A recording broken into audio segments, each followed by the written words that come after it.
Welcome to another episode of the Harvey Hour. My name is Nathan Harvey. I'm joined alongside my dad once again. How you doing, Dad? I'm fine. How are you today, Nate? I'm doing all right. I want to start off tonight's show with our first topic of today. Dana White made some groundbreaking news at UFC 278, which happened a couple nights ago. He said that, well, actually, you know what? Let's hear what he had to say, because we actually have that clip for us right now. Let's see.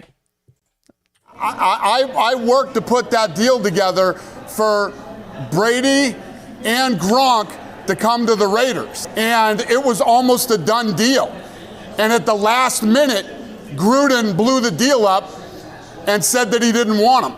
I didn't want to talk about that, no, but he sort of sucked me into it on live TV. Yeah, it's true. And you know, I talked Brady into playing for the Raiders. And Gronk was coming with him.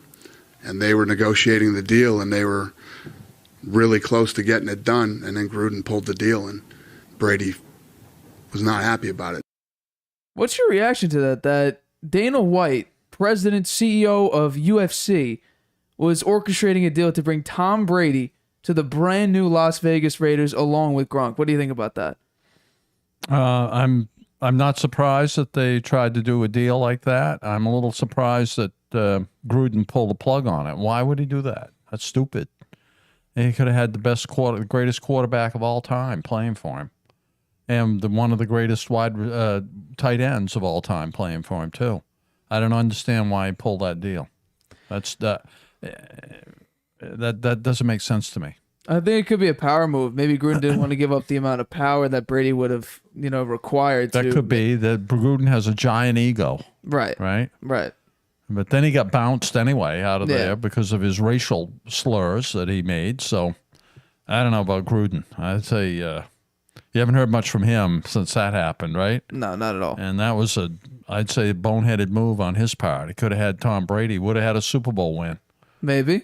Yeah. Maybe. I don't think they would have won the Super Bowl just because I think that Brady and Gruden would have clashed on so many things, more things than Brady and Arians clashed on. But now we finally have an answer to the question that everyone has been expecting because I don't know, a couple months ago, I think, Brady was on the LeBron James's show, The Shop, and this is what he had to say. There was a story in free agency. One of the teams, they were interested, and all of a sudden they weren't interested at the very end. I was sitting there thinking, you're sticking with that? Are you serious? Tom probably had no desire to go to that team, but now it's like, why don't you want me? Absolutely. Like, Absolutely. When I look back, I'm like, I just no way I would have went to that team. So there we go. That was a huge question mark. It was the Raiders. It would have. We now know the answer. It's officially Derek Carr. Originally, I thought it was Jimmy G, because the 49ers were his hometown team. Yeah.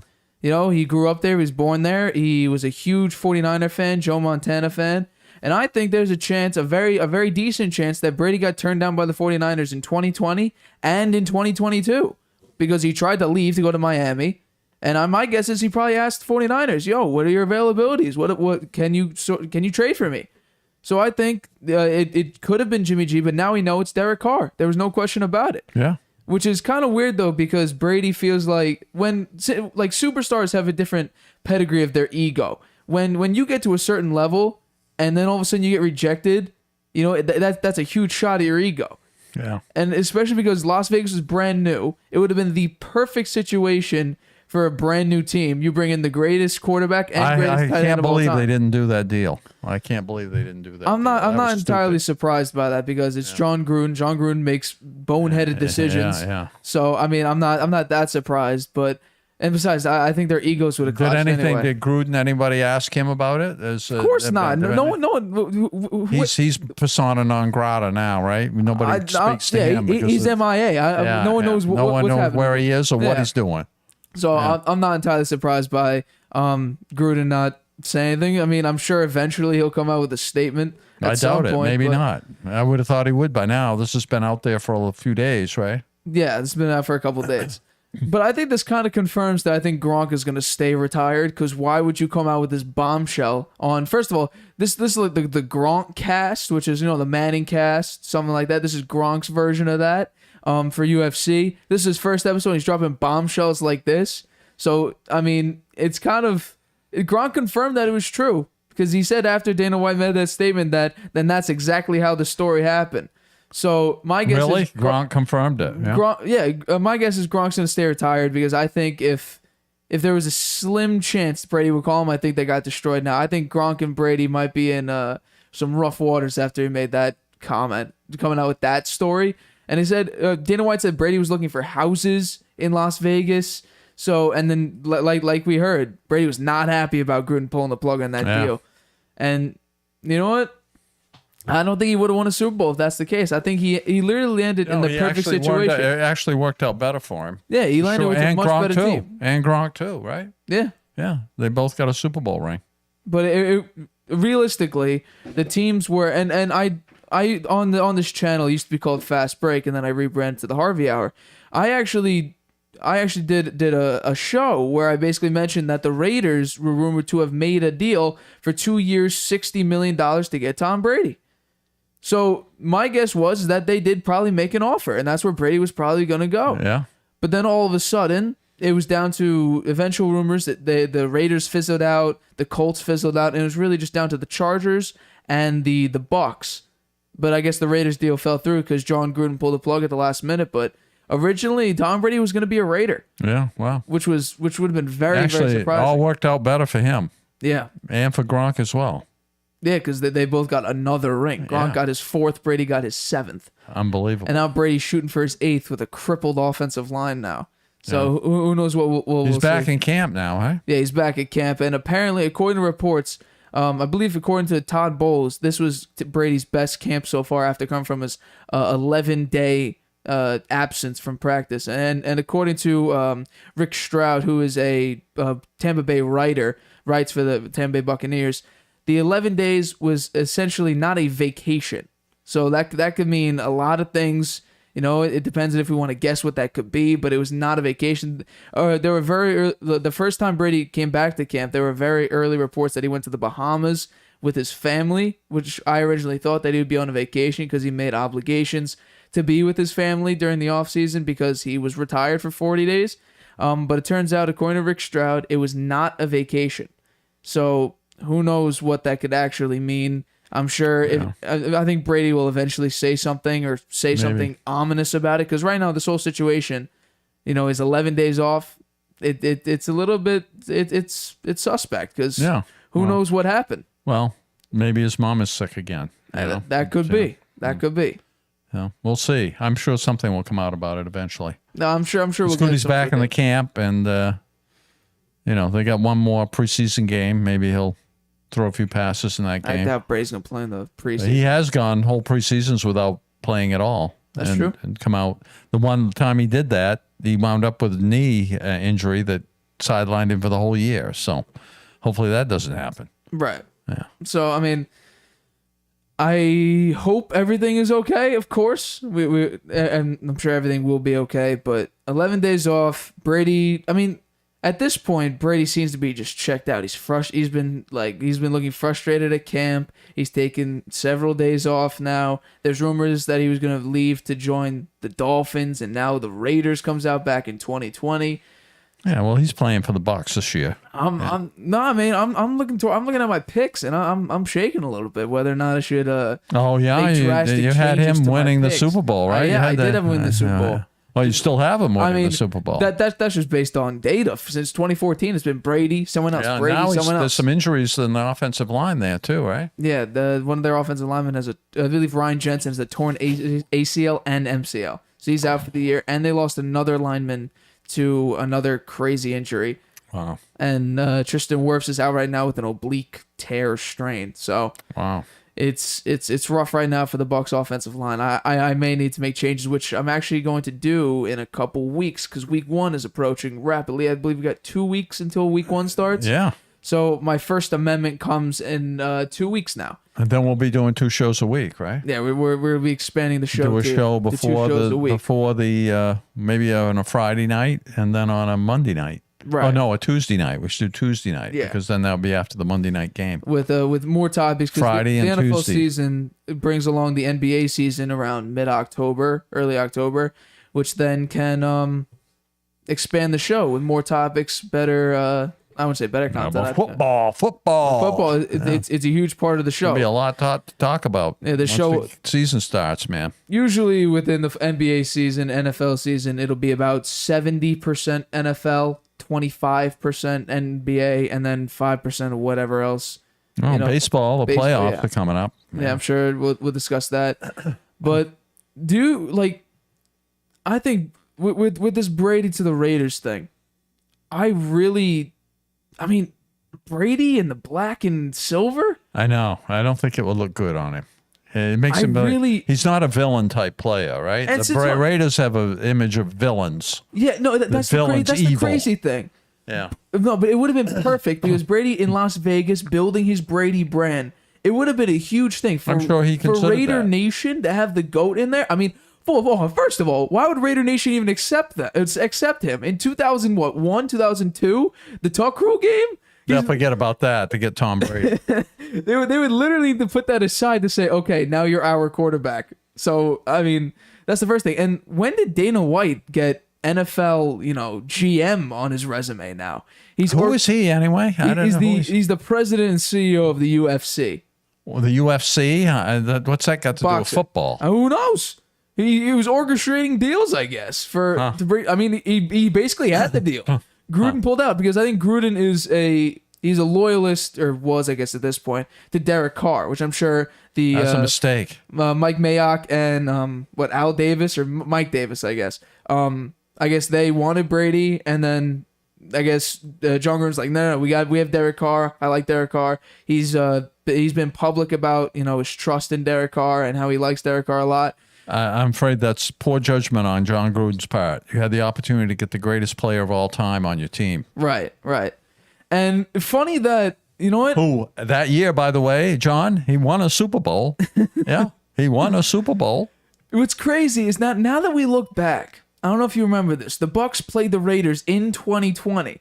It was October 25th. The Bucs won 45-20. Yeah. Brady's stat line for that game, 33 of 45, 369 yards, 4 touchdowns. Yeah, well, he shredded them, and he had that the corner pass to Scotty Miller That it was a great touchdown. It was like back of the end zone is a deep bomb to Scotty Miller. Yeah, he had something to say to those guys. He was making a statement. Scotty Miller was actually the leading receiver in that game. 6 catches, 109 yards. Huh. And Gronk was third, 5 catches, 62 yards. Yeah. So Brady was shredding the Raiders, really showing like Sending them a message. Exactly, sending a message that you really missed out on someone.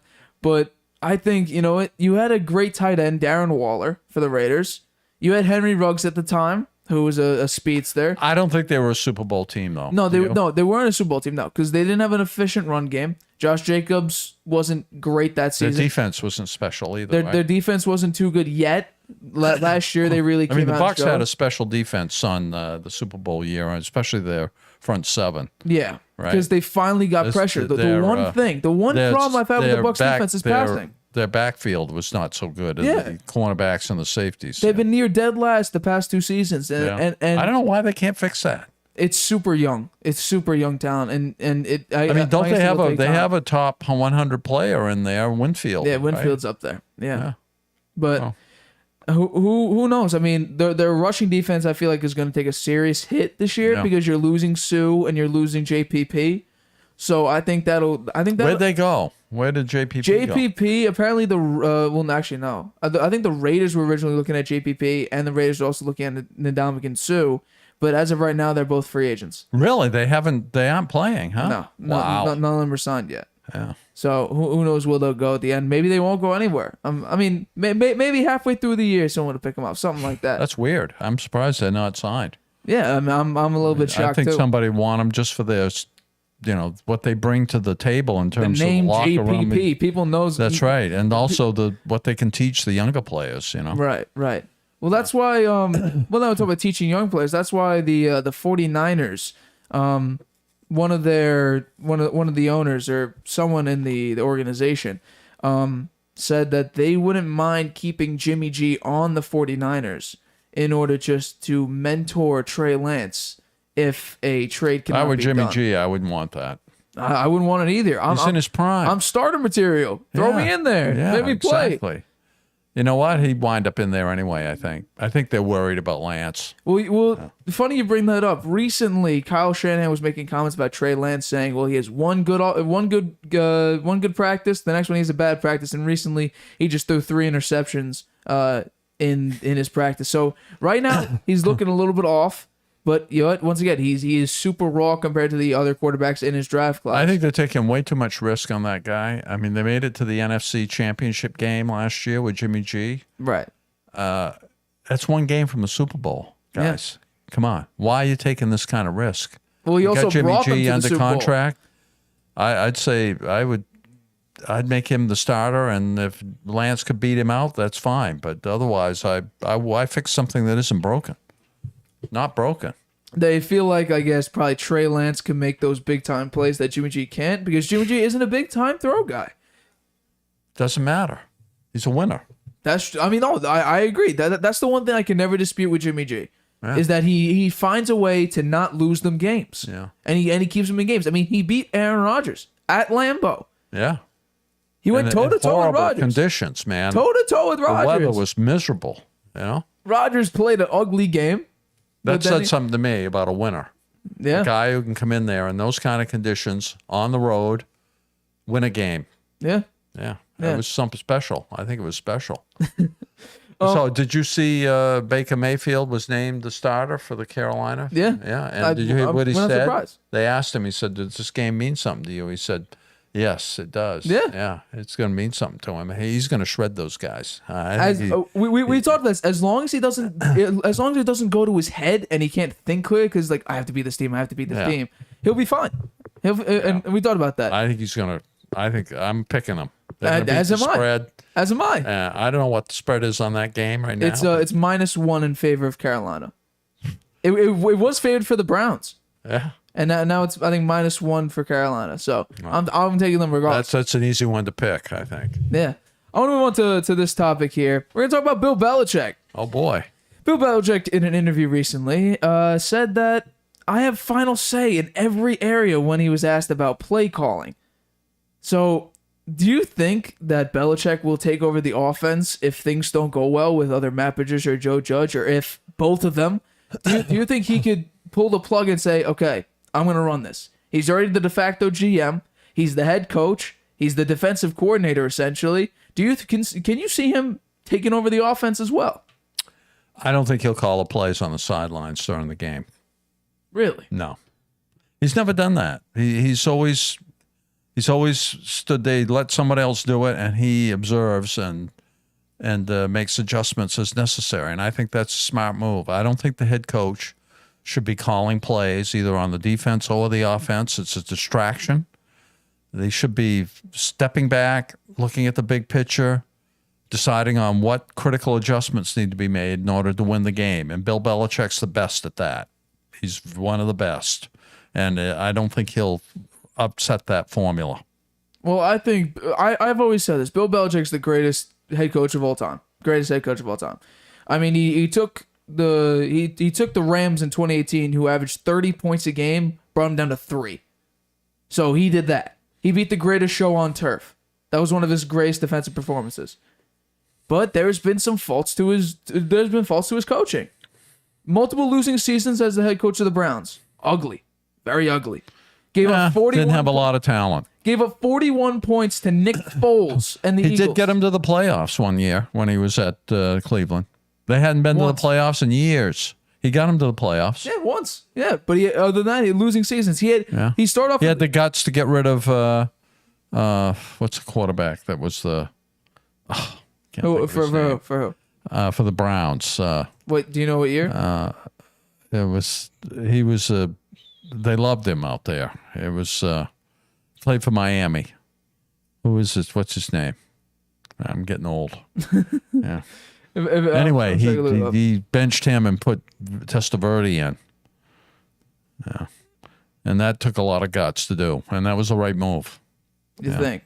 Yeah. So what, it was early 90s? Yeah. Because we got Bernie Kosar. Bernie Kosar, exactly. Yeah. Well, they actually had the same record at the end of the year. They each went 3-3. So Testaverde didn't do much better. And I think Bill Belichick, he got a raw deal in Cleveland. He did better than they gave him credit for, and they fired him when they moved to Baltimore. Right. But the owner was a head case, so I think it was smart for him to get out of there. Yeah. Well, we also had with Cam Newton going, was it 9-7, missing the playoffs? Yeah. But Cam Newton, there were 3 or 4 games there they could have easily won, right? And the Seattle game they should have won. Mistakes. They should have won the Seattle game. That was the offensive coordinator's issue. He shouldn't have caught. Everyone knew Cam Newton was going to run the ball. Yeah. They should have had a rollout or something, instead of him run right into the line. Right. And they would have won that game. And then Cam Newton fumbled in the Buffalo game. They could have easily won that game. They were driving for the winning score. There were several games there. And, then COVID. Cam Newton got COVID, and I think that affected him when he came back. He wasn't 100%. So I give Belichick a pass on that year. And then he made it to playoffs with a rookie quarterback last year. So we'll see what happens this year. They look pretty good in preseason, I must say. Their defense looks very good. The defense looks great. Mac Jones has been struggling throughout camp, though. And that's but you know what? In that game, in the second preseason game, he had a drive. He had a beautiful drive there with a long pass right on the money to Aguilar. No, that was a beautiful throw. Yeah, that was the first 2 series, that was his first 2 series of the year. 3 and outs for 2 of them against second and third string defensive players. I don't think they were third string in there. They were barely any starters. They were the first stringers. No, they weren't. They were backups and whatever. Backups to the. You know what? The first 2 series of the whole year in a preseason game, I give him a break. The third series, he drove him right down the field, scored a touchdown. And then they took him out. I think Belichick, if things are going bad, I think he will start to take over the offense because he's essentially the only thing he's missing out on the team is being the owner. He's the GM. He's the defensive play caller. He's the head coach. And my guess is he might add offensive play caller to his resume. Yeah. Because the offense right now is a mess. They're still splitting calls. Week 1 is in 2 weeks. You got to come on with an official play caller. Don't Don't slap OC I on think his that name. But they gotta I make think a he's decision. having Judge and Patricia audition for the job, and he's going to evaluate how they each did, and then he's going to pick one of them to be the offensive. Won't be called the offensive coordinator, but to call the plays, and then I don't think he's going to call the plays. Well, you're going to have a defensive coordinator call offense, or you're going to have a special teams coordinator call Patricia, offense. he's a special guy. He's a very smart guy. He went to WPI. He's an engineer. He's a smart dude. I think he's capable of stepping up and playing that role and doing a good job. Well, you would hope so, because he's the only guy. Is that or a special teams coordinator who screwed up so badly with the Giants? Now, we'll see. I bet you it'll work out well. I told you. I'm not gonna say what my renovation pick are for the Patriots, but I actually liked the play calling. I thought the play calling was good in the second playoff game. I mean, preseason game. I thought the play calling was good. I liked it. Carolina's not that I great. liked the sequence, the run to pass ratio. I thought that it was pretty good. It was entertaining. Once again, that one play was I think two-thirds that of Matt Bailey Jones' yards, though. Zappi. I don't think he's. He doesn't have a strong enough arm. His passes, they look like wounded ducks coming out of there. They really, some of them were really. They were not zippy passes, like his name, Zappy. Yeah. They didn't zip. They were So you don't think dying quails. breaking college football passing records, you don't think that's good enough to be in the NFL? Well, I think he needs to lift a little weights to get his arm a little stronger because he doesn't have the zip on the ball that he needs. He threw a pick six. Yeah. So, I mean, I don't know. My guess is I really see them struggling in a lot of their games because for some reason they can't beat Miami, and Miami got better and the Patriots got worse. They lost literally a top 3 corner. You're calling Belichick Bella Dictator? Yeah, Bella Dictator. He's taking over the team.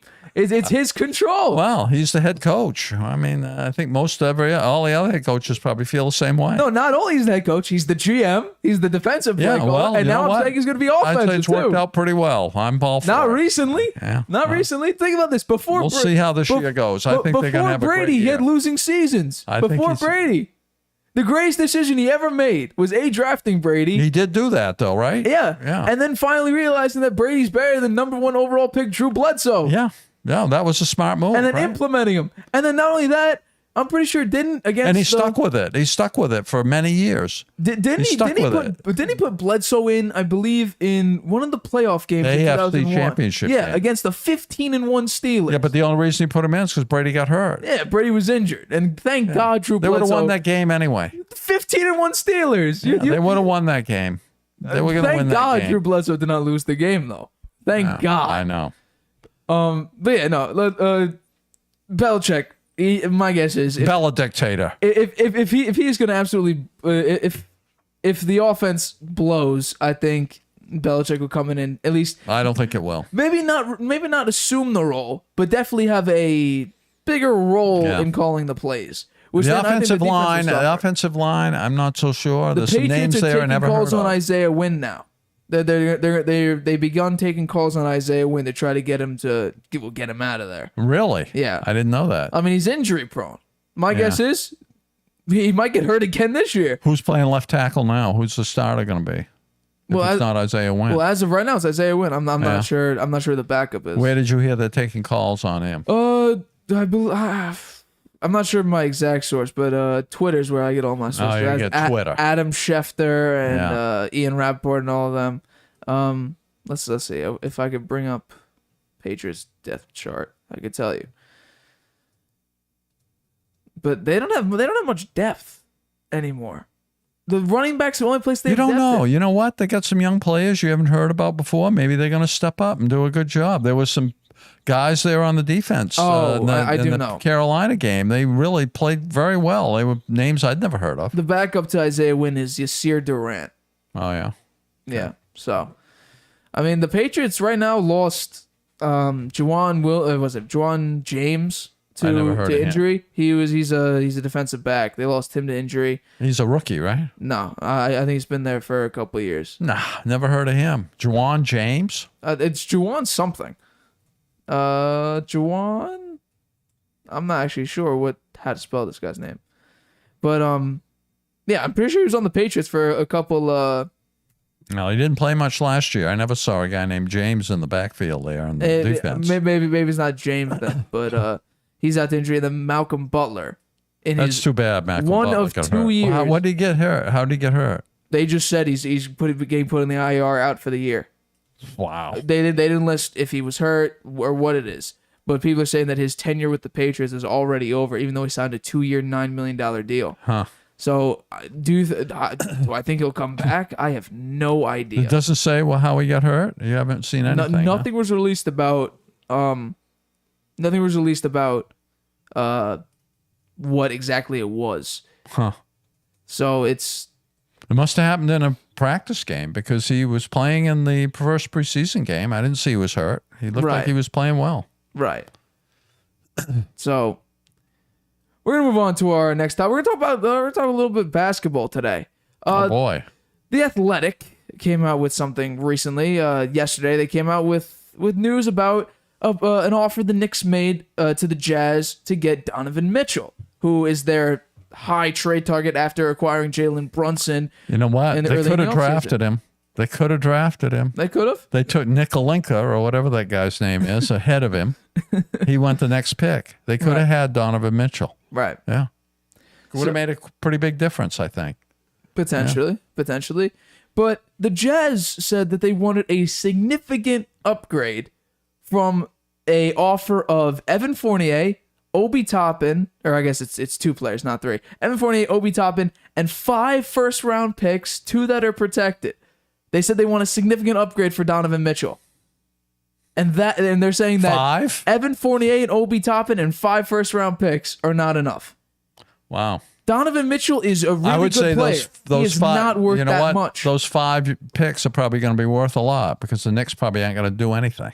Right. Yeah. I mean, they made the playoffs just 2 years ago. I know. They were a disappointment in those playoffs, but I don't know. Maybe I'm wrong. I like the coach, Tom Thibodeau. Right. And if they got Donovan Mitchell, that would make a big difference for them. My bad. It was Jojuan Williams, by the way, for the Patriots. But this whole Knicks situation. I've said this before. I heard reports weeks ago, like a month ago, when these Donovan Mitchell trades just started to emerge, that the Knicks were really, really interested in him, and they said that they wanted R.J. Barrett, and I think that's the upgrade they're looking for. Add R.J. Barrett to the deal. Maybe take away Obi Toppin and put in R.J. Barrett instead. But I think that's a lot to give. No, I understand that's a lot to give, but that's a very young player, has done very well. Exactly, that's their primary target. They're trying to get someone who's really, really close to doing or is close to what Donovan Mitchell is right now, and that's basically what R.J. Barrett. They think that they could replicate Donovan Mitchell and R.J. Barrett, and that's their upgrade that they're looking for. And I said that a month ago, or a month and a half ago, whenever we first talked about it, is that R.J. Barrett is their number one priority. The Knicks, I wouldn't give any more picks than 5 first-round picks. I think they have 8 and 7 years. So you're giving up 5 of them, and you're giving up 2-3 players, Evan Fournier, Obi Toppin. Maybe they want to add R.J. Barrett to Obi Toppin and Evan Fournier. That's an insanely high package deal. I wouldn't do that. It's the Knicks need someone that they can look towards in their franchise. Well, didn't they get Brunson? Yeah, but he's not. But what isn't Donovan Mitchell? He's not a point guard, is he? He's a shooting guard, right? No, he's a guard. Isn't Brunson a shooting guard too? The NBA moved away from point shooting, small forward, power forward. They're forwards and guards now. Oh yeah. Yeah. So, and I guess any guard can play any position. It just matters, who wants to bring the ball up at this point. But, I mean, who's the other players? Who are the other players on the Knicks? They got Emmanuel Quickly. They have they trade away Alec Burks. They still have D Rose. So that's someone else. Evan Fournier, Grimes, Miles McBride. They still got Julius Randle. They have Cam Reddish. Yeah. How about Julius Randle? Why don't they throw him in the deal? They tried to include Randle in the deal, and the Jazz did not want him. Yeah. Now, if I'm not mistaken, is Danny Ainge a part of the Jazz front office? No, he's part of the Celtics. Still? Yeah. No, he left in June, I guess. Did he really? Yeah. Last December, he's an executive with the Jazz. Wow. So I didn't know that. I think he's trying to get another swindle because he swindled the Rudy Gobert trade for the Jazz. That was an insane deal to give up Rudy Gobert and get that in return. Yeah. I think he's trying to do the same thing with the Knicks here. I mean, and he's done another deal for the 76ers to get Jason Tatum and a first-round pick. The 76ers got Markelle Fultz. The Celtics got Jason Tatum and a first-round pick for it. Wow. So Danny Ainge is pretty good with these trades. And he once again, I'm surprised the Rudy Celtics Gobert. let him go. Yeah. Brad Stevens took his place. That's it. Yeah, Brad Stevens took his place. But I think Danny Ainge is trying to get another swindle here, trying to say, Knicks, give me all this for basically nothing. Yeah. And I think really R.J. Barrett is the key to get this deal moving forward. And I think, do you think this deal will get? First of all, do you think this deal will get done? I don't think and what that, do you think the timeline I'm is? not sure that would be the right deal to give up R.J. Barrett for I'm thinking that's what might need to be done, though. for Donovan Mitchell. I'm not sure that's a good deal for the Knicks. If they have to give all those picks too. Well, I mean, I guess the picks to them I don't think mean much if they're really shooting for a lot of wins because they have 8 first-round picks in 7 years. Yeah. So, but they're giving up Evan Fournier, who's a pretty good three-point shooter, and you're giving Obi Toppin, who's an explosive young forward. So, you're giving up a lot. And those picks, I'm surprised that the Jazz didn't take it. I think Danny Ainge is trying to get to. He's trying to get another player. I'm telling you, it's RJ Barrett's the key to this. I don't think you could add anyone else there. They don't want Julius Randle. They don't think he's efficient enough. I'd be surprised if the Knicks give up R.J. Barrett. It's all my guess would be you give up RJ Barrett or this deal's not getting done. Yeah. Okay. Well, we'll see what happens. Yeah, I'd be very, very interested to see what happens. Let's move on to our final topic today. There was breaking news that broke today. Kevin Durant and the Nets organization they met yesterday, and Durant decided, you know what, I'm gonna stay. That guy, I don't know about him. I got 4 years left of my deal. Why don't I just stay here? Because he I guess after giving the Nets an ultimatum, Steve Nash and Sean Marks or me, he's decided. So he's dropped that. Steve Nash is going to be the coach. He's dropped the rumors of I don't want to play with Kyrie. Dropped that. It dropped the I want to get out of here. Dropped that. And actually, there was going to be. I had another topic point saying that the Grizzlies were ready to make a deal with them. The Bucks were inquired about him. The Hawks offered a decent deal to get Kevin Durant. I'm sure I'm missing. The Nuggets also inquired about KD. A bunch of teams were inquiring about KD, and then all of a sudden he's like, "I'll stay. The asking price was way too high. That's what my guess was. The asking price was insanely high. You imagine him with the Bucks with Giannis and him? Wow. Yeah, that would definitely be something. That'd be very, very. That would be the best team in the NBA. Yeah, for sure. I think they would win because I believe it was 2020. So now what do they got? They got Kyrie is he gonna stay with them too? Kyrie's staying. He has a player option this year that he's going to play. We'll see how many games he plays. Right. Then you have Ben Simmons. Yeah. And then you have KD. Those are your new big three in Brooklyn. That's pretty good. If they can gel and have some chemistry and play together, that's definitely could go deep into the playoffs, I think. But that's been I the still think the expectation for the Celtics Nets will be better. for years. I still think the Celtics will be better. For what? To go get a championship? To beat out the Nets. I think they beat them out in the playoffs. Well, I mean, they already did. They swept them. I know, but I think they'd still beat them out, even if they have a whole season together. Those guys playing together. I mean, I can see why they didn't do so hot in the playoffs because the guys had just come together. Like they only played like 6 or 7 games together, right? Very few before the playoffs started. So it wasn't surprising that they didn't get out of the first round. But I'm a little surprised. Durant, I got to think, what's he going to say to Steve Nash? Probably Steve Nash would say, well, I've got to forget about it and just move on. And Mark's the same way. There's nothing else they can do. Durant is a superstar. So what else they got? And they got the big three, and then who else do they have? They have They still have some of those role players that were big on other teams. They have Seth Curry, Patty Mills. Yeah, those two guys are pretty good. Yeah. I think they still have LaMarcus Aldridge. Yeah, Pretty sure he's still there. Other than that, who's the guy that TJ played Warren they have. Who was the guy that played for the Pistons that came to Blake them? Griffin? Blake Griffin. Is he still with them? I believe so, yeah. Yeah. They should let him play more. I think he's a pretty good player. He's okay. Yeah. But originally, Kyrie Irving, when Steve Nash was first announced as the head coach, Kyrie Irving originally said, we don't even need a head coach. And I think it was actually Kyrie and KD who appointed Steve Nash the job to say, hey, come join the Nets. You should have said, we don't need a head coach, and I'm a head case. Yeah. That's what he is. I mean, come on. You can't have a head coach for a basketball team in the NBA. Somebody who's watching the game and the players out there can't see everything that's going on.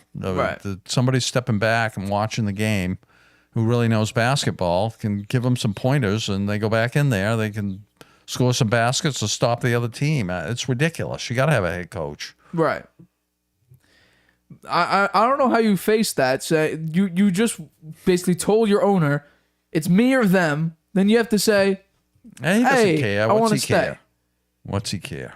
This was probably this whole situation. I just think that's what's it say about the team and the chemistry of the team. He can do that. He can do that, and they just look the other way, and then they all get back together. What's it going to be like? I think they got to worry about that a little bit. What's it going to be like? It could all blow up. Like 7 games into the season, what do they do if it all blows up? Or it could have the Kobe effect. Kobe was the same thing. He requested a trade off the Lakers. Then everything got sorted out. Went out and won an NBA Finals. Yeah. So for all we know, this might turn out well. But I think you have 2 guys who don't show up for NBA games, in Kyrie Irving and Ben Simmons, and you just have KD. I think that might cause some problems. Oh yeah, I think so too. I think that might cause a lot of problems because. Yeah. Well, maybe they said they're going to bring somebody else in. Maybe but you moved James Harden like 3 months after you got him. Probably not even that long. So I don't understand. Like, this team's a mess, chemistry wise. If they just kept their head down and played basketball, you know what, and left all the offseason BS to just leave it behind. KD saying, "I signed a 4-year extension with my team. Let's just play on it."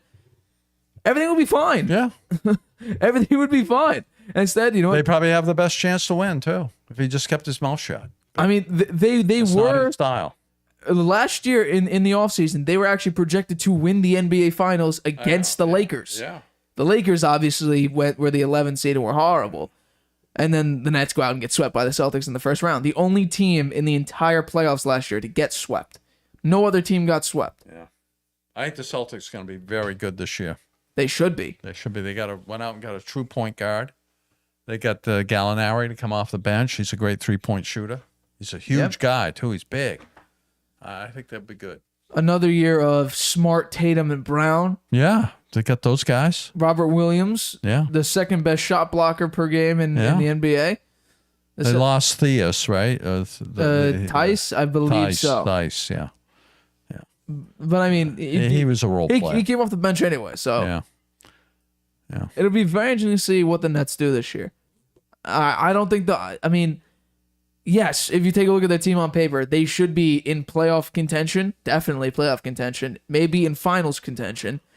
But I just think, with the chemistry with Kyrie Irving and his BS, Ben Simmons for some reason, he's injured. Oh, but it's personal issues. Oh, but he's hurt. He's gonna stay out. Who knows if he'll even play in opening day, halfway through the season? Who knows? He may play. He may not play at all. But I think it'll be very, very interesting to see how the Nets do. But yeah, this is a quick little Harvey hour. I've run out of topics to talk about. Oh yeah, which is not. That's rare for you. It's very rare for me. Yeah. But today was besides. How about one more topic? Baseball. Okay, what do you want to talk about? Who do you think's going to win it all? I said the Mets. I think the Mets are going to win it all. I think it's going to be Mets Astros. I think the Mets are going to win. But could be right. After yesterday against the Yankees in the first of the series number 2 between them. What was the score? I don't know. I believe it was 3-2. But the Mets were looking bad. Scherzer was not pitching well. 3-2 was not. He didn't give up many runs. Oh, I know, but 4-2. But the Mets just played horrible. They had 4 hits, and Scherzer pitched okay. Yeah. He pitched more innings than I thought he would. He pitched 6 2/3, gave up 7 hits, 4 runs, and only 3 strikeouts. So, I mean, their hitting was poor. The Scherzer was not doing well, and they're on right now. Actually, they who's pitching for the Mets? They got Walker, Taiwan Walker, Yeah. up against Frankie Montas. Okay, so no, the Mets should have a very good shot because Frankie Montas, who has given up I think 4+ runs in each of his starts with the Yankees, he's pitching for them tonight. Yeah. So they should Yeah. do well tonight. And as of right now, So you don't see the Yankees going very far in the playoffs? oh no, ever since they have I believe the second worst or maybe tied for the first worst record since the All-Star break right now. And especially after Joey Gallo, they've been playing horrible. For some reason, with Joey Gallo, they started to fall off a cliff. I believe they're 3-7 in their last 10 games. And I said, yes, they'll win the AL East. They'll make it to the playoffs. They're gonna lose in the first round. I don't care. I don't care who's playing them. The Yankees are gonna choke in the playoffs. I've said this. Yeah.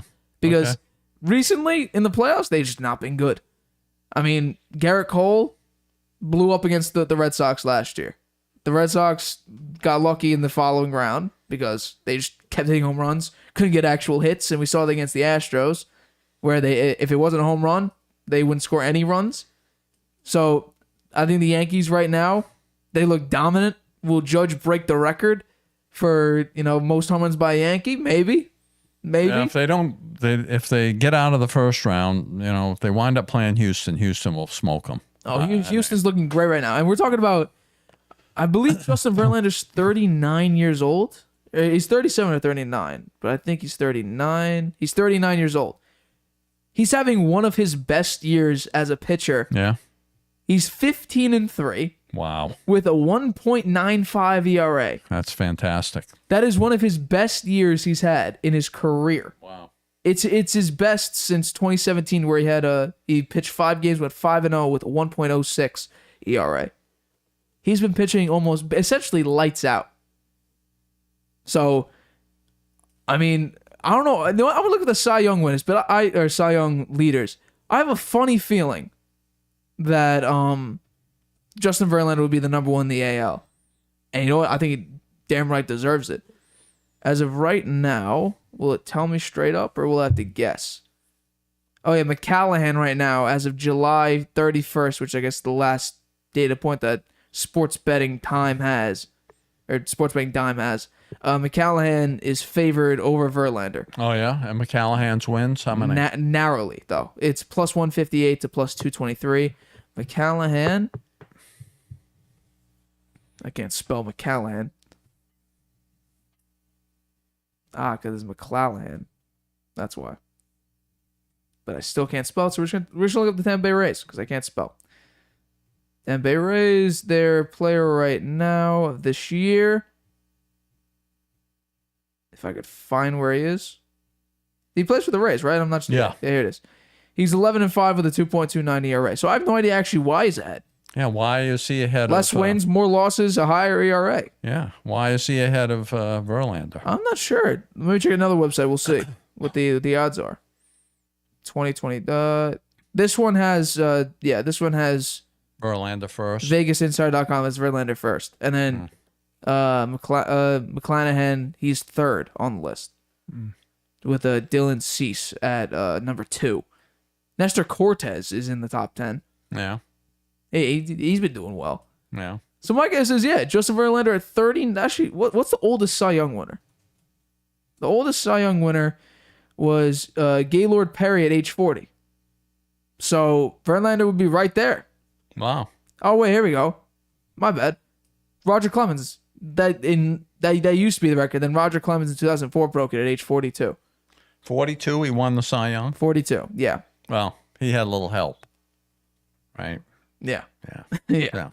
Was he pitching for the Red Sox? No, Yankees, I think. Or I think he was pitching for the Yankees. 2004 he was pitching for Houston. Oh, Houston, right? Yeah. And wouldn't you know? Yeah. I never knew he pitched for Houston. Yeah. He pitched Houston for 3 years. Yeah. It was the Yankees, 3 years at Houston, then went back to the Yankees in 2007. But Verlander at 39 years old, my guess, will win the Cy Young, which that's an How impressive about the feat of itself. MVP? That's a good question, actually. MVP in the American League. Let's see.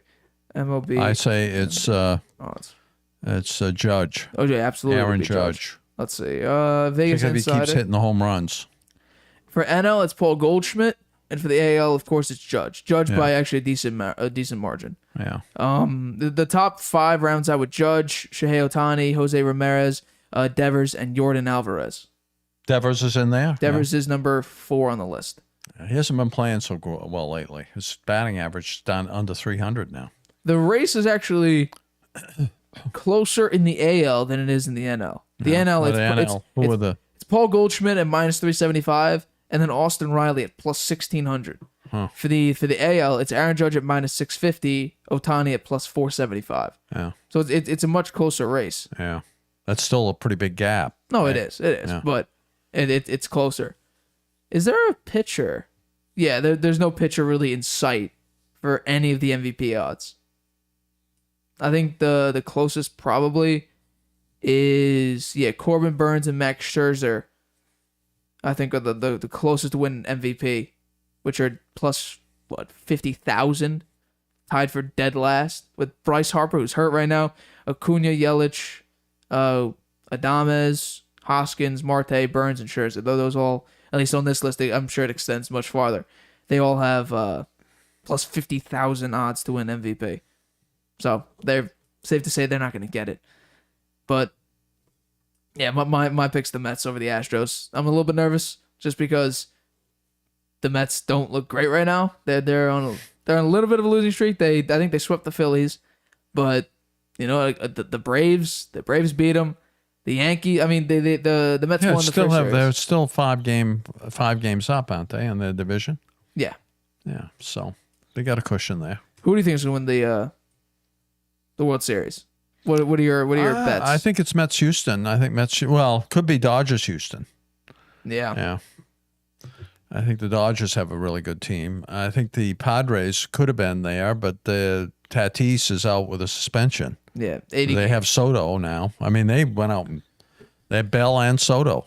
Yeah. You know? They went for the kill on but they weren't expecting pickups. Tatis to be suspended. Yeah. So I don't think they'll make it. I think it's the Dodgers and Dodgers and Mets and the Mets and the AL and the NLS and the Houston and the Yankees in the American League. And I think Houston will win. I don't think the Yankees are going to make it that far. Yeah, You know who I'd like to see? I mean, it looks like the Red Sox are not going to make it. They're out. I'm pretty disappointed in them. I mean, they keep bringing in these journeyman players and thinking they're going to, Wait, you don't like the Rich Hill pickup? You don't like that?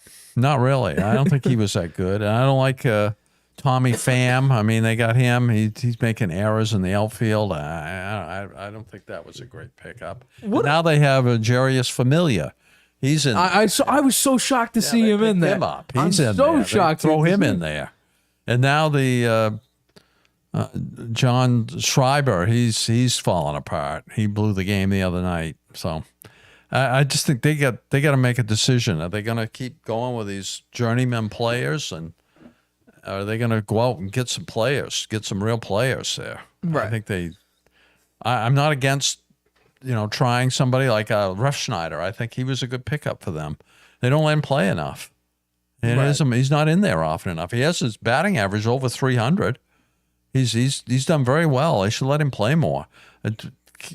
Sit down Duran, man. That guy, why do they keep letting him play? He's a shortstop that's playing center field. Why? I don't understand it. He makes errors all the time. Are they trying to mold him into Jacoby Ellsbury? He can't hit. He's just fast. That's all he is. He's quick. I think they're trying to mold him into a Jacoby Ellsbury. Well, they're failing because that guy, to me, they've seen enough. I've seen enough of him.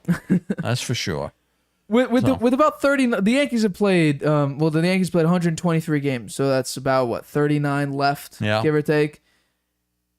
The Rays and the Toronto Blue Jays are 8 and 8.5 games behind the Yankees. With 39 games to go, Do you think any one of those teams has a shot at overtaking the Yankees in the AL East? You know what? I think the way the Yankees are playing is possible, but they're all in the same division. There's pretty good teams, and they're all going to be playing one another at the end of the season. So I don't think they'll catch the Yankees.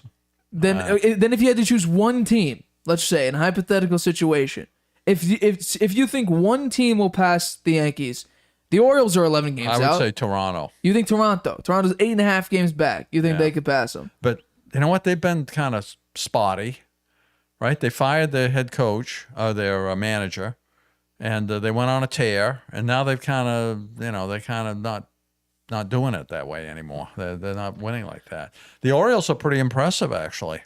They have pretty good bullpen, and the hitters are done better. So they're a tough team. They're a pretty tough team. They're surprisingly. You know tough what? team. The Red Sox don't make it. I root for Cleveland.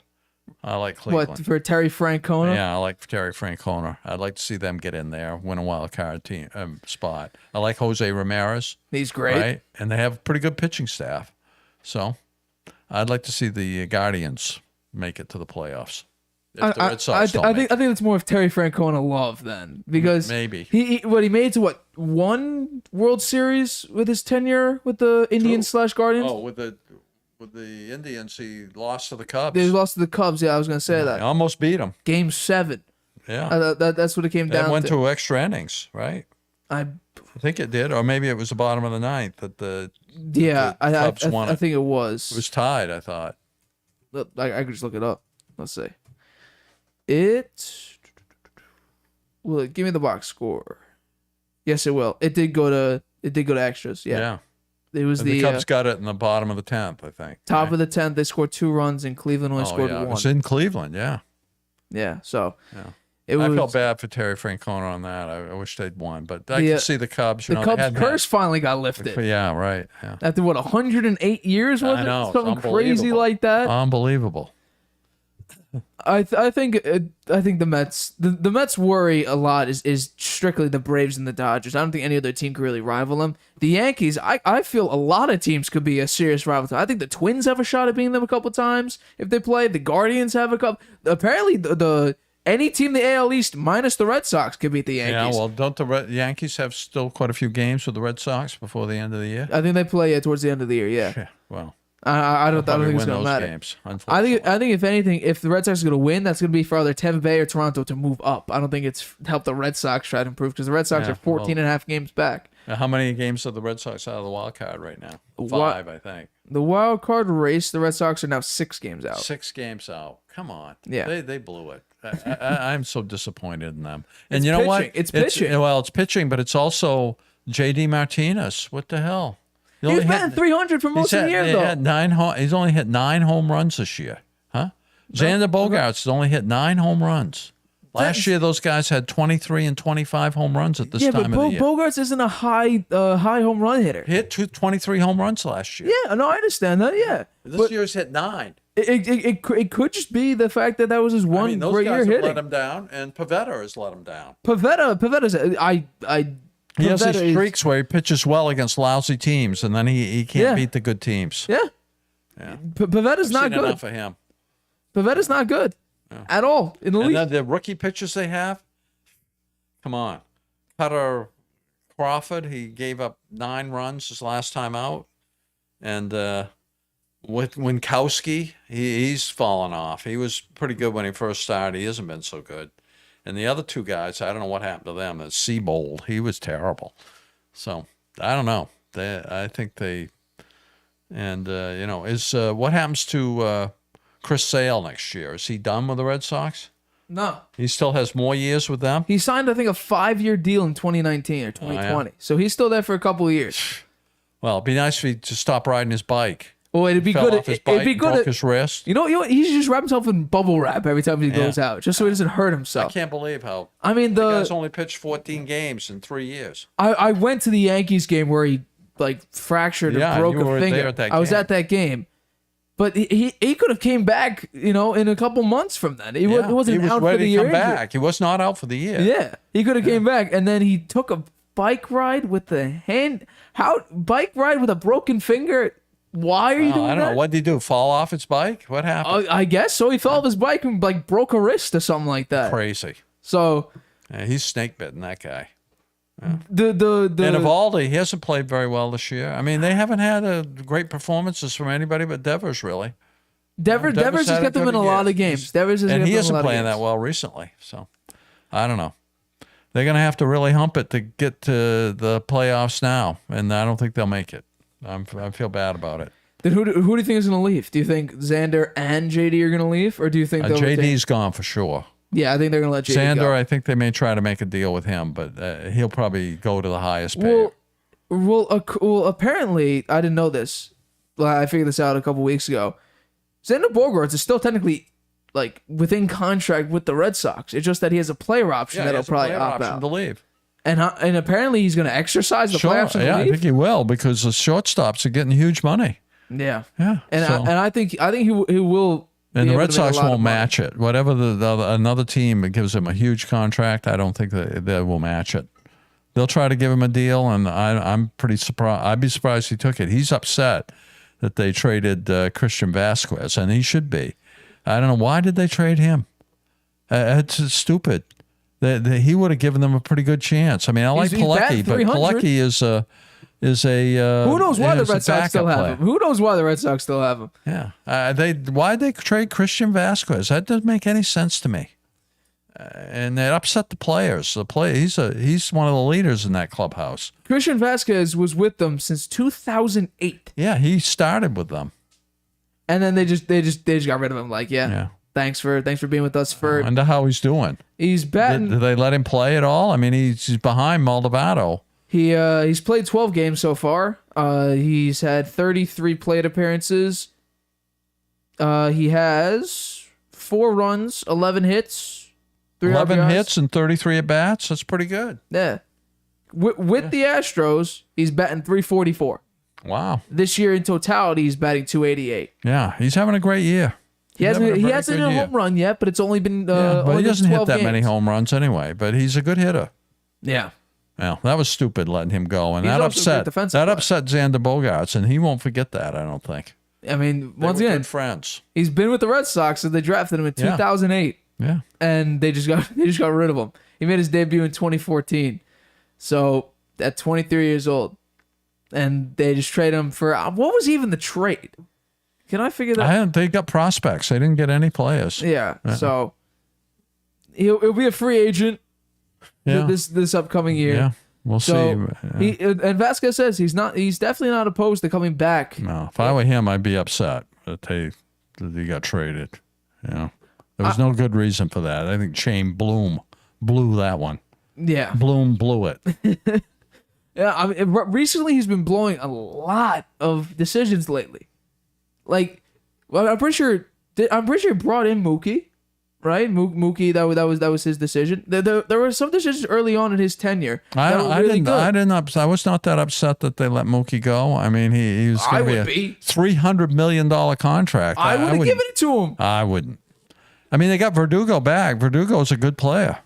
Yeah, no, I think Verdugo, he's somebody you hang on to. He's a good player. I like him a lot. And I think that, I don't know, were there other prospects that came in the Mookie Betts trade? yeah, there was.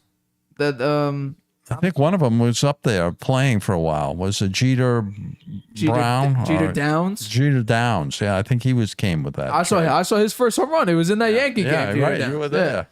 But He was gone after that. You Yeah. never hear about him now. well, since Mookie Betts left the Red Sox in 2019, that was his last year with the Red Sox. 3 years with the Dodgers. He's hit 292, 264, and this year's batting 275 with home runs of 16, 23, and 27. He also has had a decent amount of RBIs. 2020 was the You know what? Those numbers are not good enough for a guy who's got a $300 million contract. almost 30 home runs. He should be batting over 300. If you got a $300 million contract, you got to bat over 300. Well, he currently leads the NL in runs scored with 90. Yeah. So that's definitely something. He has 11. Oh, he's having a stolen good year bases. this year. He's having a good year. Yeah. I mean, I'd say he's having a pretty good year for the past couple years now. Yeah. But with the Red Sox, he was leading the entire MLB in hits. And in 2018, he had a great year. he led the entire MLB in batting average at 346. Yeah.